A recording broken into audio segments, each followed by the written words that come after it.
Bonjour, je suis Katia Marchand, l'orthopédagogue du deuxième cycle à la Polyvalente. Je me propose de faire la lecture avec vous du document de l'accompagnement parental nécessaire à la réussite du français en 5e secondaire.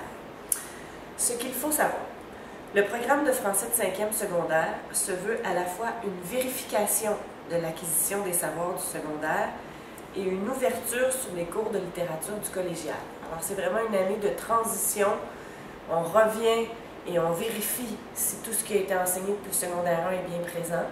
Et on commence à ouvrir une porte pour faciliter une transition vers le collégial. Donc, le niveau de lecture des romans va être encore une petite étape plus élevée que celui du secondaire 4. Les élèves vont devoir prendre position et démontrer que leur capacité de réflexion et d'analyse littéraire s'est développée tout au long de leur parcours. Alors, on va vraiment faire appel à des connaissances qui ont été vues autant en secondaire 1 qu'en secondaire 4. Donc, de décrire les lieux, mais aussi d'être capable d'analyser l'évolution psychologique d'un personnage. Ceci implique le fait de travailler sa réflexion et son analyse, la capacité de synthèse de plusieurs informations, l'analyse de la personnalité et des agissements de différents personnages, la compréhension de contextes historiques liés à l'histoire du ou des romans et la justification argumentative des positions personnelles. Par conséquent, du travail de français devrait être fait à la maison au moins 2 soirs par semaine, et ça, c'est sans compter le temps de lecture qui devrait être fait tous les soirs. Pour arriver à temps dans les échéanciers de lecture, votre jeune devrait lire de 10 à 15 pages chaque soir dans son livre au minimum. Il est important de respecter l'échéancier de l'enseignante. Ça ne sert à rien de prendre trop d'avance parce que là, ça va devenir mêlant quand il va y avoir des tables rondes en classe. Mais en même temps, il ne faut pas prendre de retard parce qu'à ce moment-là, l'accompagnement que l'enseignante et moi-même, orthopédagogue, faisons avec le groupe devient plus difficile parce que l'élève est perdu étant donné qu'on discute de choses que lui n'a pas encore lues. De plus, il serait important que la pratique argumentative à partir de n'importe quel sujet d'actualité soit faite à la maison. C'est donc d'offrir à votre jeune des moments de discussion avec vous où il va avoir à débattre sur un sujet, défendre ses opinions avec des arguments, avec des faits qu'il va être allé chercher dans d'autres articles de journaux, par exemple, ou dans ses propres connaissances. Pour aider votre jeune, vous devriez ou pourriez, en ce qui concerne les romans, d'abord encourager sa lecture en proposant de lire avec lui, donc de faire une lecture partagée. Le jeune lit une quantité de pages, ça peut être une dizaine de pages par exemple, et vous allez en lire 2 à 5 ensuite à haute voix pour lui. C'est important de le questionner sur l'histoire du roman, les lieux, les personnages, les péripéties. Vous devriez être en mesure de comprendre le livre, puis de vous représenter les lieux et les personnages juste à partir de ce que votre jeune vous dit. Si c'est difficile pour lui de vous expliquer de quoi a l'air le personnage, c'est quoi sa façon de penser, sa façon d'agir, c'est donc qu'il doit revenir à son roman, chercher de l'information là-dessus pour clarifier ça. Il peut très bien aller en récupération pour poser la question à son enseignante également. Il serait important aussi que vous vous informiez avec lui sur la période historique du roman, la réalité politique et religieuse de l'époque, le type de vêtements qui étaient portés, les règles de société d'alors. Parfois, il suffit d'écouter un film qui représente cette époque pour s'en faire une meilleure image. Quand on tombe dans des romans plus difficiles, c'est vraiment important que l'élève arrive à se faire des images dans sa tête.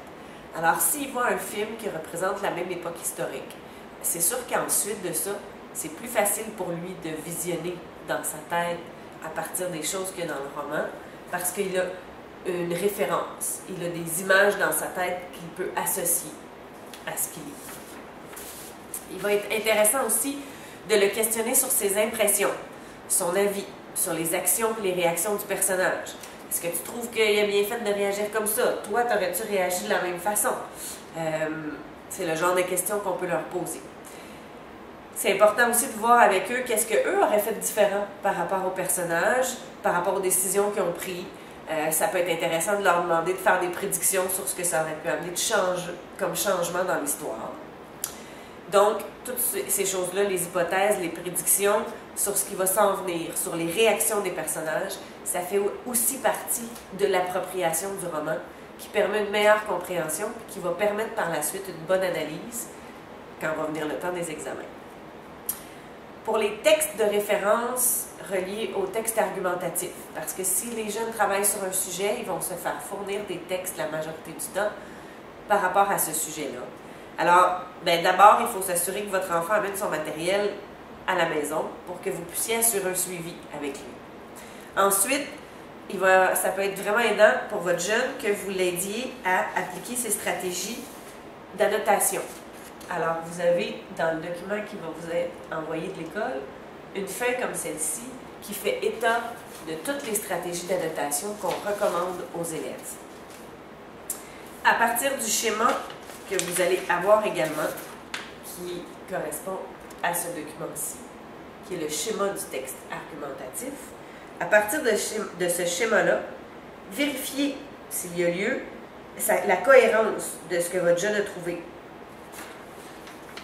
C'est sûr qu'il n'y aura pas nécessairement à remplir ce schéma-là pour chacun des textes, mais particulièrement s'il prévoit, lui, l'écriture d'un texte, ou si on lui a donné un texte argumentatif, un modèle de ce qu'il va devoir écrire, c'est vraiment aidant d'en dégager l'espèce de schéma, parce que c'est ce qui va permettre à l'élève de se faire un plan pour son propre texte après, parce que ça va être un exemple complet de ça. Ensuite de ça, s'assurer que dans la maison, il y a à la disposition de votre jeune des outils, que ce soit des dictionnaires, un Becherel, un ordinateur sur lequel il peut aller chercher des définitions de mots, des informations, des journaux, des livres. C'est tous des ouvrages de référence qui vont faciliter l'acquisition des connaissances par l'élève. Si vous êtes démuni, vous êtes à la maison, votre jeune vous pose une question, vous ne savez pas exactement comment lui répondre, c'est normal. Les contenus des programmes ont changé à travers les années. Ça devient difficile des fois juste de suivre le vocabulaire qui est employé. Alors, dans le document, on vous donne aussi 3 sites qui sont vraiment intéressants pour accompagner les parents et les jeunes dans les devoirs à la maison. Le premier est le site Alloprof, qui fournit des explications et des exercices pour une très grande variété de sujets. C'est complet, c'est clair, c'est juste. C'est vraiment un bon site sur lequel se fier. Le deuxième, c'est le site École à la maison, qui est conçu pour les familles qui font l'école à la maison, donc dont le jeune ne va pas à l'école. Alors, encore une fois, énormément de matériel là-dessus qui peut être utilisé pour renforcer, par exemple, un savoir que vous vous rendez compte qui est difficile pour votre jeune. C'est comme une façon de lui faire faire de la récupération à la maison, par exemple. Et le dernier, qui est le site SOS Devoirs, qui a vraiment été créé pour les élèves plus que pour les parents. Mais si vous guidez votre jeune à travers ça, ça va être aidant pour lui, c'est certain. Et c'est un site qui a vraiment été bâti pour les élèves qui étudient en langue française. Voilà, j'espère que cette présentation vous aura aidé à comprendre et à vous sécuriser sur la façon d'accompagner votre jeune dans ses devoirs en 5e secondaire en français. Merci.